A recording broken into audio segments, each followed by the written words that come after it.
The air in the house was suffocating, thick with the silence that had settled between them in the days following that night. Every breath Zuri took felt like an effort, the weight of what had happened pressing down on her chest, squeezing until she felt she might break. For days she had stayed, trapped within the same four walls where everything had changed.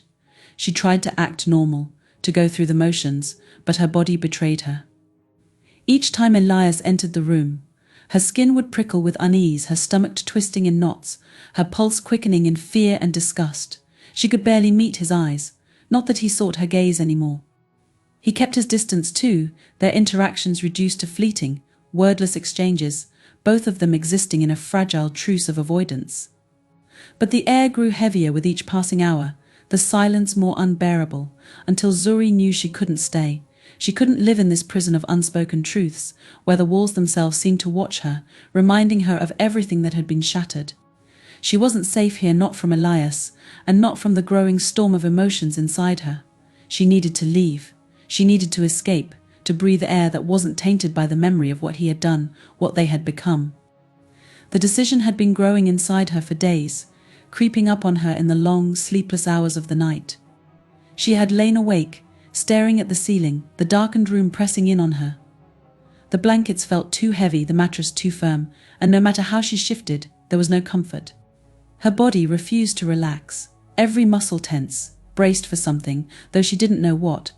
She listened to Elias's slow, steady breathing from the other room, and wondered how he could sleep so soundly while her world crumbled around her. Did he feel the weight of it too? Or had he simply locked it away, deep inside, where guilt couldn't touch him? That night had broken something inside her, something vital, something she wasn't sure could ever be repaired. The way his hand had touched her, the way his eyes had lingered too long, too intimately on her skin, it was a betrayal so profound that it felt like she had lost everything. The Elias she had known, the one she had trusted, who had raised her, cared for her, taught her everything, he no longer existed. In his place was a stranger, a man whose touch she couldn't erase from her memory, whose presence now made her feel small and vulnerable in ways she couldn't bear. It was still dark when Zuri rose from the bed. She hadn't slept, not really. Her body was exhausted, her mind too weary to rest. But the idea of closing her eyes and sinking into sleep felt like a surrender she couldn't afford. Her heart pounded in her chest as she swung her legs over the edge of the bed, the wooden floor cold beneath her bare feet. The house was quiet, save for the occasional creak of the old beams settling under the night's chill. Elias's breathing was steady, a low, rhythmic sound that seemed too loud in the oppressive silence. For a moment she froze, listening, waiting for some sign that he had stirred, but the house remained still.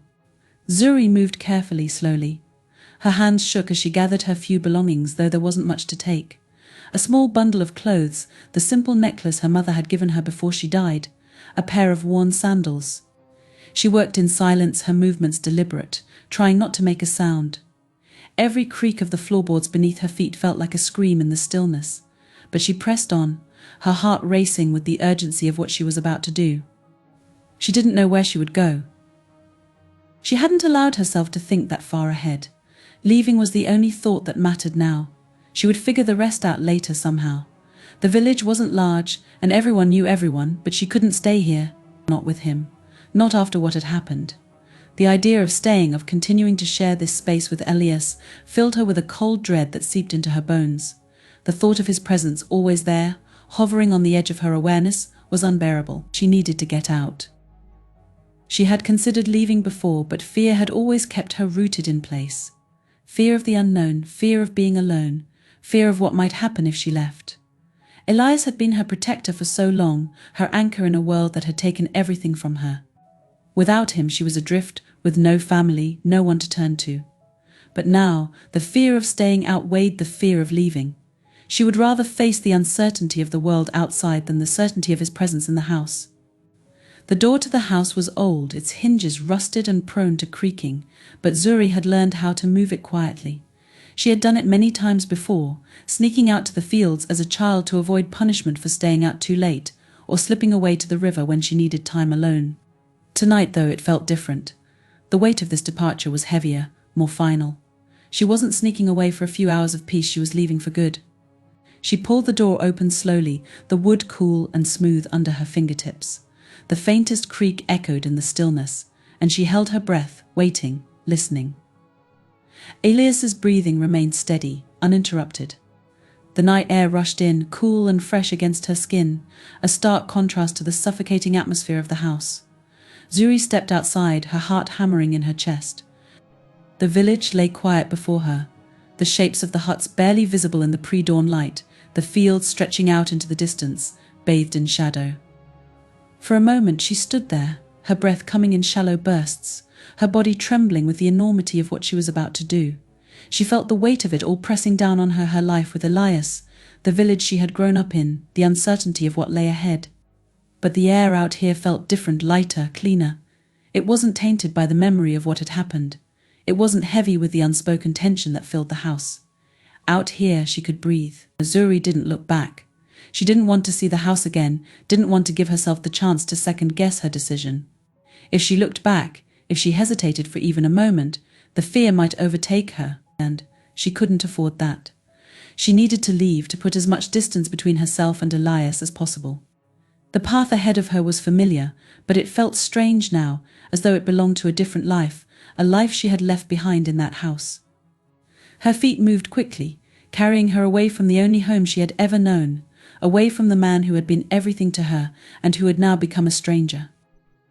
The sound of her sandals hitting the packed earth was the only noise in the stillness of the night, a steady, rhythmic reminder that she was moving forward, that she was leaving. As the first faint light of dawn began to touch the horizon, Zuri quickened her pace. She didn't know where she was going, didn't know what the future held for her. But she knew she couldn't stay. The thought of Elias waking up, realizing she was gone, filled her with a sense of urgency that propelled her forward. She didn't want to think about what he might do, didn't want to imagine the look on his face when he found her room empty. All she knew was that she couldn't be there when it happened. The path stretched out before her, winding through the fields and disappearing into the distance. Zuri didn't know where it would lead, but she didn't care. All that mattered was that it led away from him, away from the house, away from the life that had been taken from her in that one terrible moment. And as the sun slowly rose behind her, casting long shadows across the village, Zuri walked into the unknown, her heart heavy with fear, but also for the first time in days, filled with the faintest flicker of hope. The house was unnervingly quiet. It was the kind of silence that pressed down on everything, thick and oppressive, as if the very air had stilled in anticipation of something inevitable. Elias lay there, slowly waking, his thoughts murky, his body feeling unusually heavy. For several moments he remained motionless, staring up at the ceiling, listening for the usual sounds that marked the start of the day, but there was nothing, just the sound of his own breathing. Something was wrong. The space around him felt too empty, too still. Normally by now he would hear the soft sounds of Zuri moving about the house, her quiet, careful steps, the gentle creak of floorboards as she began her morning routine. Her presence, even in silence, was something he had always sensed, a comforting rhythm to his days. But today the air was unnaturally still, and her absence was palpable. Elias sat up slowly, the weight of his years settling heavily in his bones. His hands came up to his face, fingers pressing against his temples as if he could massage away the growing unease that tightened in his chest. He felt a strange, gnawing anxiety begin to creep up on him, but it was vague, indistinct, just a sense that something was out of place. Something crucial had shifted, though he couldn't yet name what it was. For a moment he thought perhaps Zuri had simply woken up early, gone outside to fetch water or tend to the garden. That's all it was, surely. She would be back any minute, stepping through the door with that familiar, silent grace. He told himself this, but the anxiety gnawed deeper. Elias stood, moving toward her room, his feet dragging slightly across the floor, as if his body already knew what his mind refused to acknowledge. The door to her room was ajar, a thin slice of pale morning light spilling into the hallway. He hesitated, a strange tightness building in his throat, before he gently pushed the door open. Inside, the bed was neatly made, the small, simple belongings she kept on the bedside table were gone. It was almost as if she had never been there at all. The sight of the empty room hit him like a physical blow, his breath catching in his throat. She was gone. Elias stood frozen in the doorway, his mind struggling to catch up with what his eyes were telling him. It couldn't be. His heart pounded loudly in his chest, the realization slowly dawning on him like a storm cloud gathering on the horizon. Zuri had left. She hadn't just gone out for a short errand, she had taken her things. She wasn't coming back. His legs felt weak beneath him, and he staggered backward, his hand reaching for the doorframe to steady himself.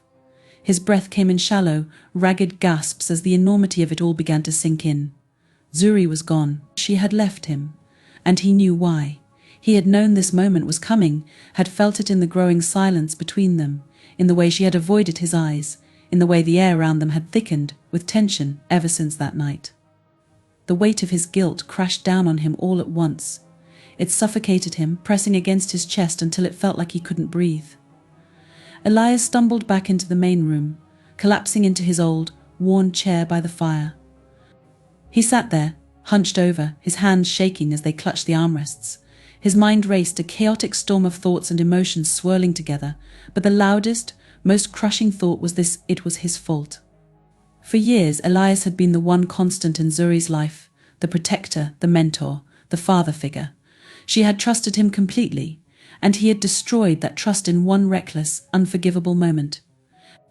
The memory of it burned in his mind, replaying over and over again the way he had crossed that line, the way his hand had lingered too long, the way he had betrayed everything he had once stood for. He could still see the look in her eyes from that night, the shock and confusion, the hurt that she had tried to hide but couldn't. He had shattered something inside her, something precious and irreplaceable, and now he was left to face the wreckage alone. The silence in the house felt heavier now, oppressive, a living thing that pressed down on him from all sides. The walls felt like they were closing in, trapping him in this hell of his own making. Zuri was gone, and with her she had taken the last piece of hope that had kept him going. Elias sat there, his head in his hands, his body trembling as the full weight of his actions settled over him. He had always prided himself on his self-control, on his ability to lead others, to live by a code of honor and integrity. But now all of that felt like a lie, a hollow shell that had crumbled under the force of his own weakness. He had lost her, and there was no going back. Elias's thoughts spiraled deeper into despair, his mind racing as he tried to make sense of what had happened. But there was no sense to be made, no justification, no way to undo the damage he had caused. He had been her world, and now he was the reason she had fled. He wondered where she was now, if she had gone far, if she was safe. The thought of her out there, alone, filled him with a deep, gnawing fear, but he knew better than to go after her. She didn't want him to find her. She couldn't bear to be near him, and he couldn't blame her. The hours passed in a blur of anguish. The day outside brightened, but the world inside the house remained dim and shadowed. Elias sat motionless in his chair, his body hunched, his mind replaying the events that had led to this moment. Every memory, every interaction with Zuri was now tainted by the knowledge of what he had done. He couldn't escape it. The guilt was relentless, eating away at him, a constant reminder of his failure. As the sun began to set, casting long golden shadows across the floor, Elias remained where he was, trapped in the darkness of his own thoughts. He hadn't moved from the chair, hadn't eaten, hadn't done anything but sit in the silence, consumed by the weight of his grief. His once strong hands, now trembling, rested limply on his knees. He was a broken man, hollowed out by his own shame, and there was no one left to pick up the pieces. Zuri was gone, and Elias was left with nothing but the wreckage of his own choices. The house, once filled with quiet moments of peace and companionship, now felt like a tomb. Every corner, every object, every lingering scent of her presence was a reminder of what he had lost. And the worst part was knowing that he had no one to blame but himself. Night fell, but Elias didn't notice. The world outside moved on, but inside the house, time had stopped. He couldn't imagine what life would be like now, couldn't fathom a future where Zuri wasn't a part of it. The thought of waking up tomorrow, of facing another day in this empty, silent house, filled him with a deep, bone-deep exhaustion. And so he remained there, hunched over in his chair, his mind numb, his body heavy with the weight of his guilt. Zuri was gone, and with her she had taken the last bit of light from his world.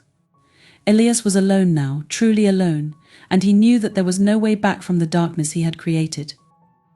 The village was always quiet in the early hours of the morning, a kind of tranquility that seemed to stretch across the fields, the homes, and the small paths that connected them. Birds would begin their tentative songs just as the first light of dawn touched the tops of the trees, and a soft mist would hang low over the grass, clinging to the earth until the sun rose high enough to burn it away. The village thrived on these peaceful routines. Life was simple here, unhurried, steady, and grounded in a rhythm that had existed for generations. The people of the village had always felt that nothing could disturb their way of life. That is, until now. The first signs were subtle. A sense of something missing, something out of place. It began with Zuri's absence. She had always been a fixture of village life, whether she was chatting with the other women by the river as they washed clothes, or smiling as she walked through the market, her graceful presence a familiar comfort to everyone who knew her.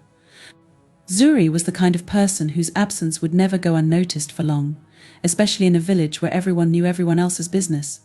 But now, days had passed, and she hadn't been seen. It wasn't unusual for her to keep to herself from time to time, especially since she had grown older and taken on more responsibilities. But this felt different. The usual lightness around her had been replaced by something heavier in the weeks before she disappeared. She had moved through the village as though weighed down by an invisible burden, her eyes downcast, her laughter absent. There were no more lingering conversations by the river or friendly waves from across the marketplace. The change was gradual, but undeniable. The villagers, always quick to notice such things, began to talk among themselves, quietly at first.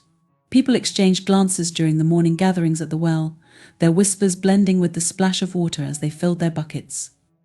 "Where's Zuri?" someone would ask. "I haven't seen her in days." At first, the others would shrug, offering simple explanations. "Maybe she's just busy with the house," one might say, "or she's probably helping Elias more now that he's getting older." But the longer Zuri's absence stretched on, the more the unease grew. Her disappearance wasn't the only thing that troubled the villagers. Elias had changed as well. The old man, once a respected elder in the community, had become a shadow of himself. His once upright posture was now stooped, his eyes dull and unfocused. He no longer stopped to chat with his neighbors or offer advice to the younger men, as he had always done in the past. When he did venture into the village, it was brief. He would shuffle through the marketplace, his gaze fixed on the ground, avoiding eye contact with anyone who tried to greet him. The villagers noticed these changes in him too. How could they not? Elias had been a pillar of the community for years, the kind of man who others looked to for guidance and wisdom. His silence and withdrawal from village life felt like a rift in the very fabric of their small world. The distance between him and the rest of the village grew wider with each passing day, and though no one spoke of it directly at first, the whispers began to spread, carried on the wind like seeds of doubt.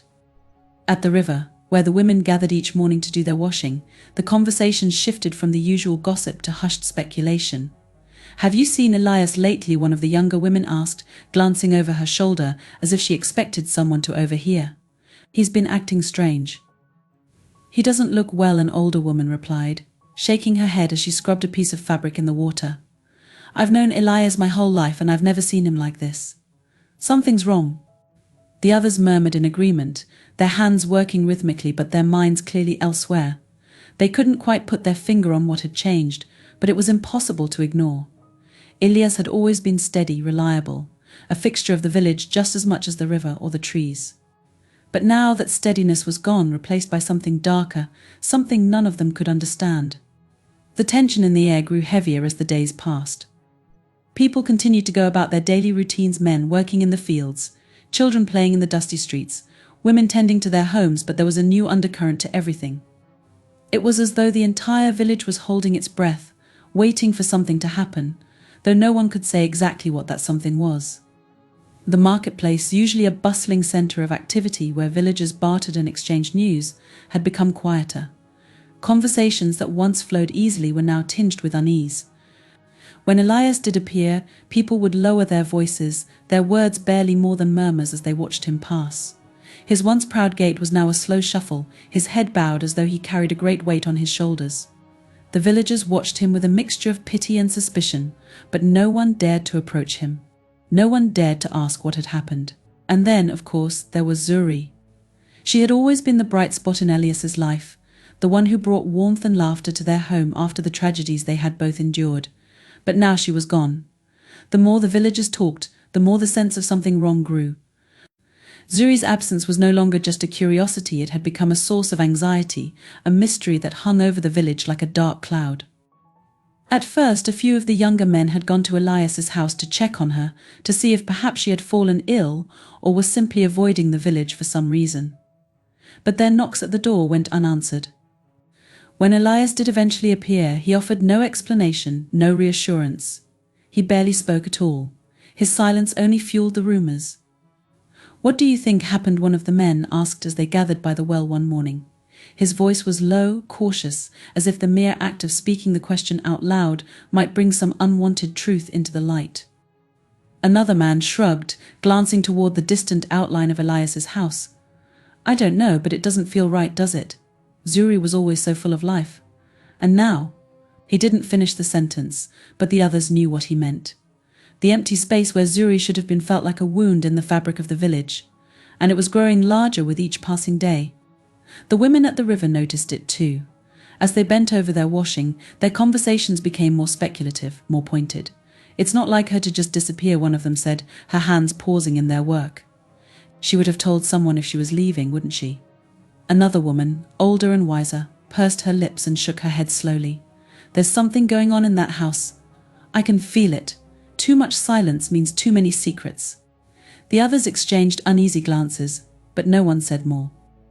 The fear of confronting what might be happening was too great.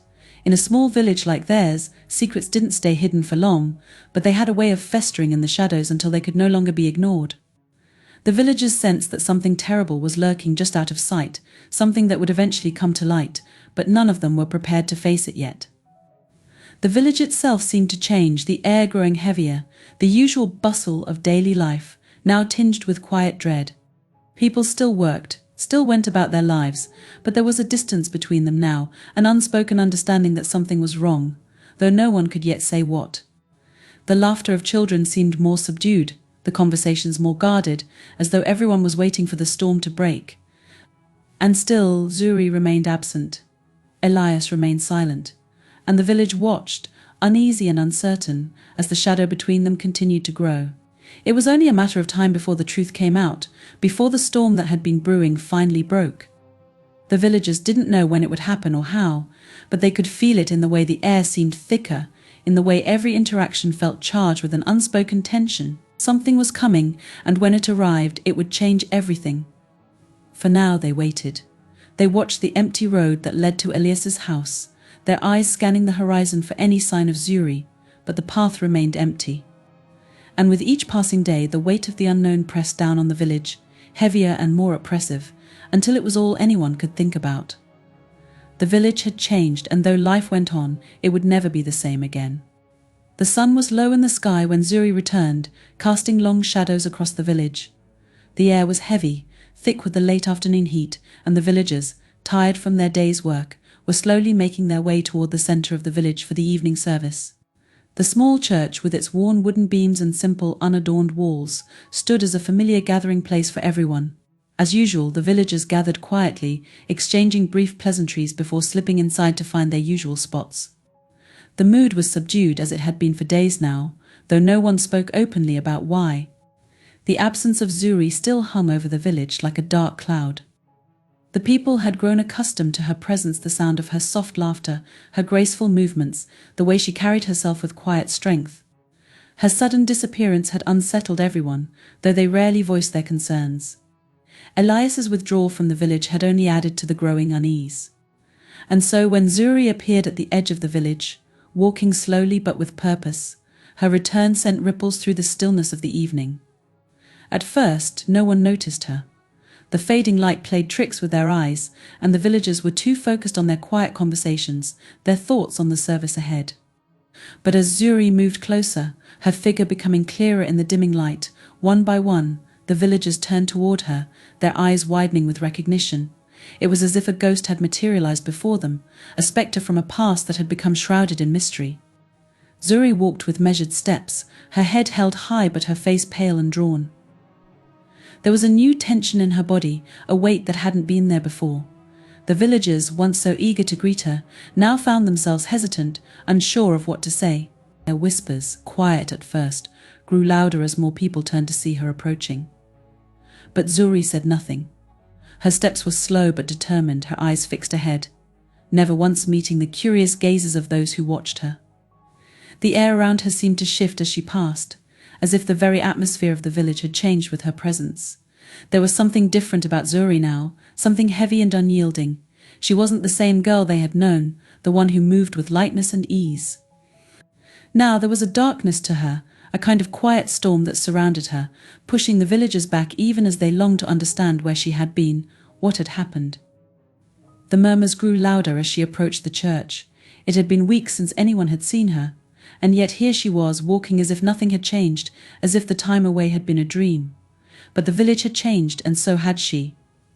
Inside the church, the congregation had already begun to settle into their seats, the soft rustle of fabric and the quiet clearing of throats filling the small space. The usual atmosphere of calm reverence felt more tense today, though no one could quite place why. The absence of Zuri and the strange behavior of Elias had unsettled them all, leaving them on edge. And now, just as the final few people slipped inside, Zuri appeared at the doorway.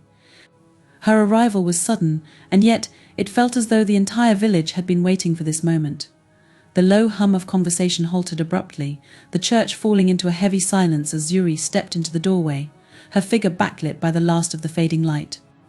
The villagers turned to face her, their faces a mixture of surprise, curiosity, and unease.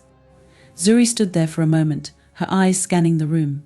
She could feel the weight of their stares, the questions that hung in the air, but she didn't acknowledge them. Her face was set in a calm, almost emotionless expression, though there was a hardness in her eyes that hadn't been there before. Without a word, she walked down the aisle toward the front of the church, the sound of her footsteps echoing in the sudden, oppressive quiet. The villagers watched her in stunned silence, their bodies tense, their eyes wide with anticipation.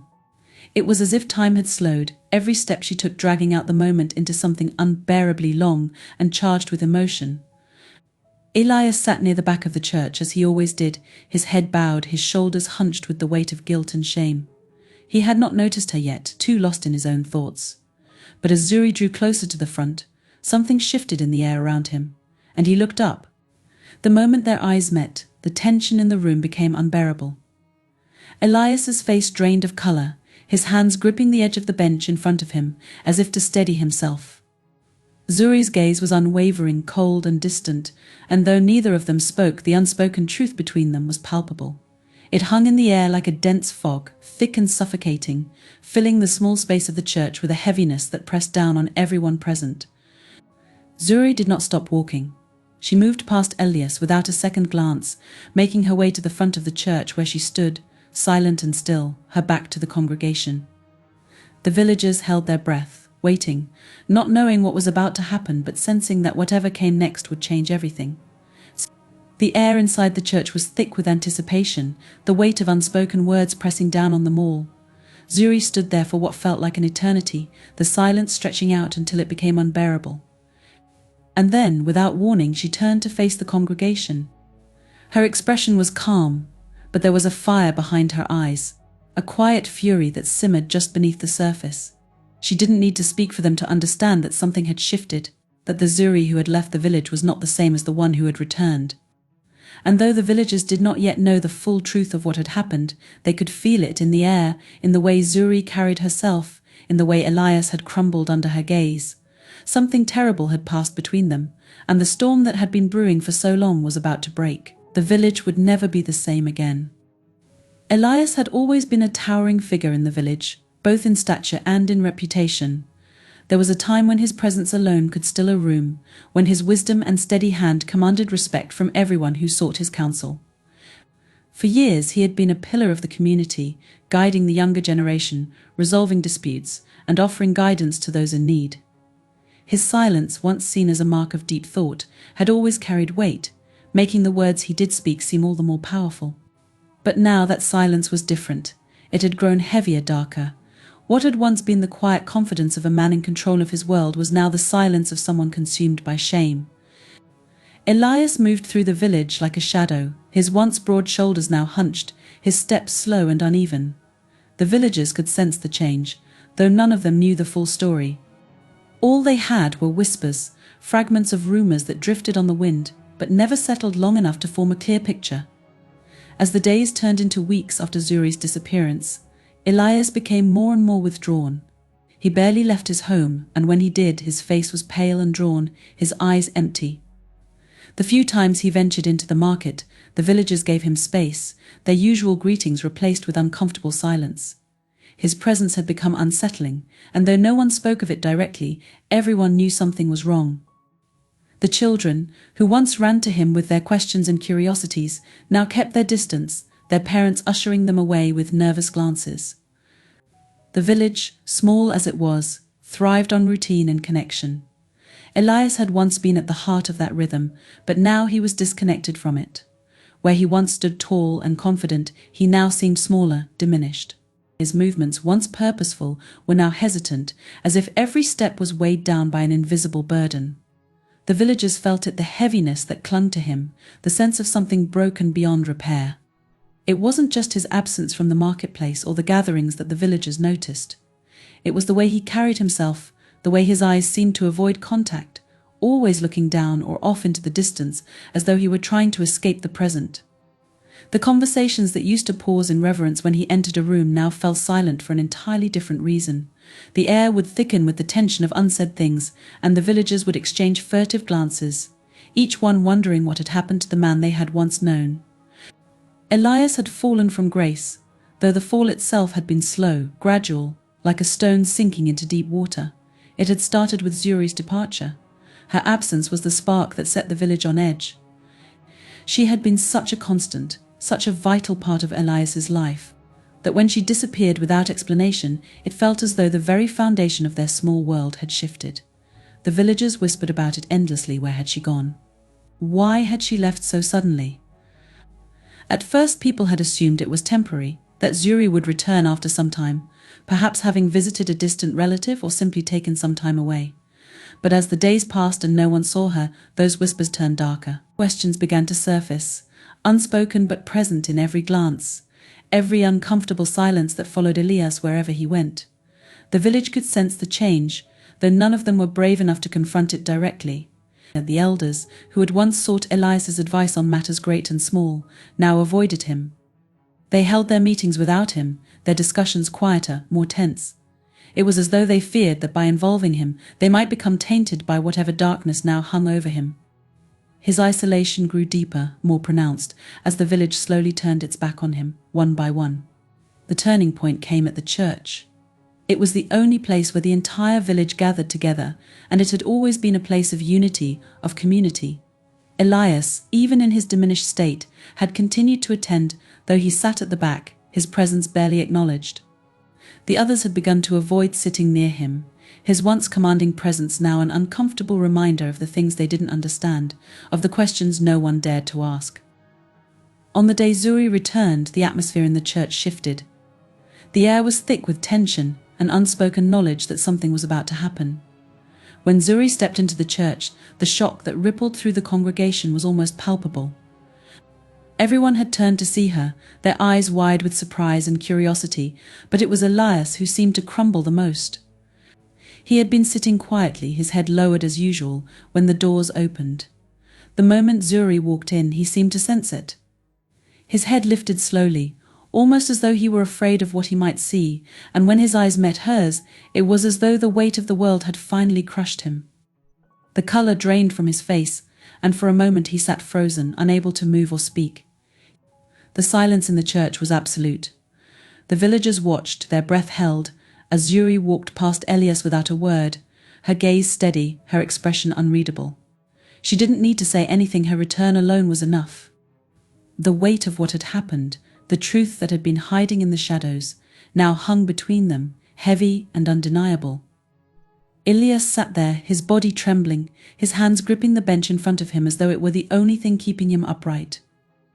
The quiet judgment of the villagers pressed down on him from all sides. He could feel it, their eyes, their unspoken accusations.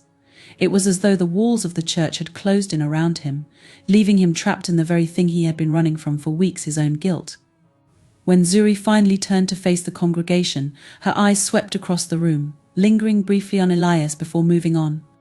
The village was waiting for an explanation, for some clarity about what had happened, but none came. Zuri didn't need to speak, the silence was enough. It was clear to everyone now that something had broken between them, something that could never be repaired. As Zuri stood at the front of the church, Elias stood from his seat. His legs were unsteady, his body weak. He couldn't stay there any longer. The weight of their judgment, of his own shame, was too much. Slowly, painfully, he made his way toward the door, the sound of his footsteps heavy in the quiet. The villagers parted as he passed, their faces a mix of pity, disappointment, and something darker, something like betrayal. By the time Elias reached the door, the air in the church was thick with the knowledge that everything had changed. His fall, though slow and inevitable, was now complete. He had been stripped of the respect and trust he had once commanded, and in its place was only the cold, crushing weight of his guilt. The village had turned its back on him, and as he stepped out into the gathering darkness, Elias knew that he would never return. The world outside felt empty, just as he did. And for the first time in his life, Elias had nothing left, not even himself. The dawn broke quietly over the village, casting long shadows across the fields as the sun slowly climbed its way into the sky. The air was cool, still clinging to the freshness of night, but it held the promise of another hot day. The village, normally buzzing with the sounds of people preparing for the day ahead, was subdued. The tension from the night before, the weight of Zuri's return, and the unspoken truth that had hung heavy in the air still lingered, making everything feel slower, quieter. Zuri, however, felt something different. Standing alone on the edge of the village, the early light warming her skin, she felt the first stirrings of freedom. It was faint, like the whisper of a breeze that hadn't yet gathered strength, but it was there. For the first time in what felt like an eternity, the weight that had pressed down on her for so long began to lift, ever so slightly. The village, once so familiar and comforting, had become suffocating in the weeks before her departure. Now, as she stood apart from it, she saw it differently, both smaller and yet distant, as though she was seeing it from the outside for the first time. She had left Elias behind, left behind the dark memories that tied her to the house they had shared.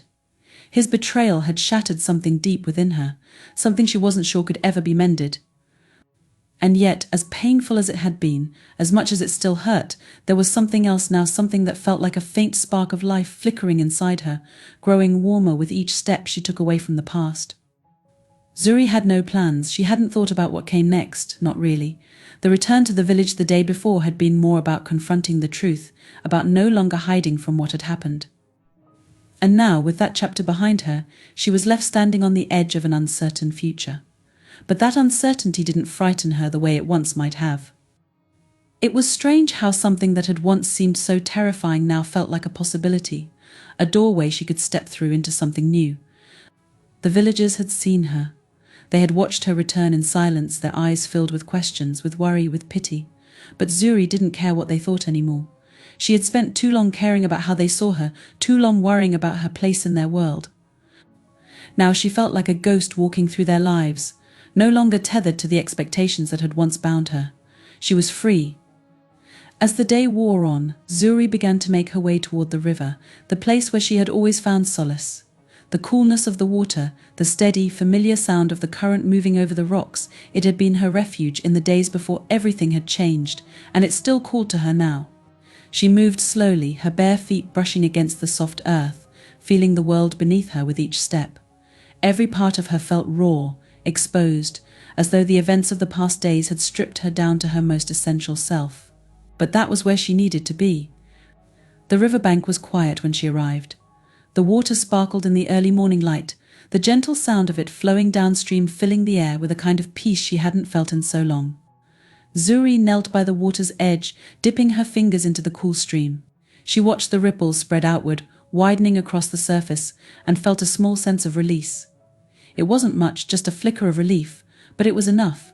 She thought about everything she had been through, the life she had known before Elias had changed, the moments when she had thought of him as her protector, her guide. It was hard now to remember that version of him, hard to believe she had once felt safe in his presence. The man who had raised her was gone, replaced by someone she didn't recognize. But here by the river, surrounded by the quiet of nature, she could finally begin to let go of the weight of that betrayal. Zuri's thoughts wandered to the future, though she tried not to think too far ahead. The idea of making plans felt overwhelming, too heavy for the fragile sense of calm she was trying to nurture within herself. For now it was enough just to be here, alone with the sound of the water and the warmth of the sun on her skin. For now it was enough to simply exist without the constant pressure of expectation, of fear, of pain. The village was still there, of course, just behind her, but it felt distant now. She knew that she would have to return eventually to face the people who had watched her grow, who had watched her return with silent curiosity. But not yet. Today she would remain by the river, taking in the sounds, the smells, the feeling of the earth beneath her. Today she would focus on breathing, on letting her mind wander, on releasing the grip of the past just a little more.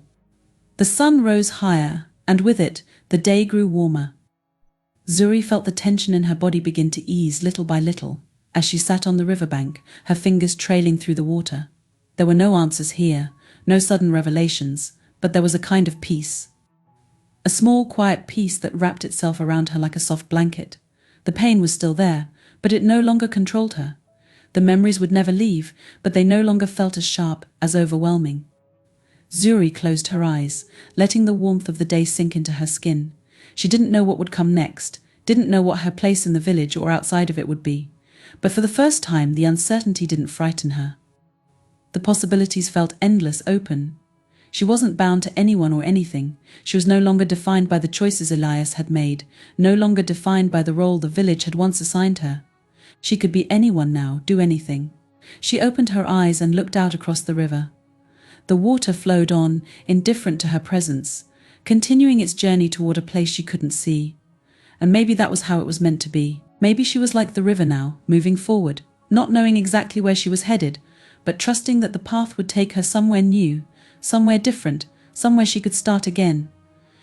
Zuri stood up slowly, her legs stiff from sitting too long. She looked out over the water one last time before turning away from the river, her heart a little lighter than it had been when she first arrived. She took a deep breath, the air filling her lungs with a new kind of energy. She didn't know what the future held, but for the first time in a long while, she was ready to find out. She began to walk back toward the village, her steps steady, her mind calm. This was her beginning. She was no longer tied to the past, no longer bound by what had happened.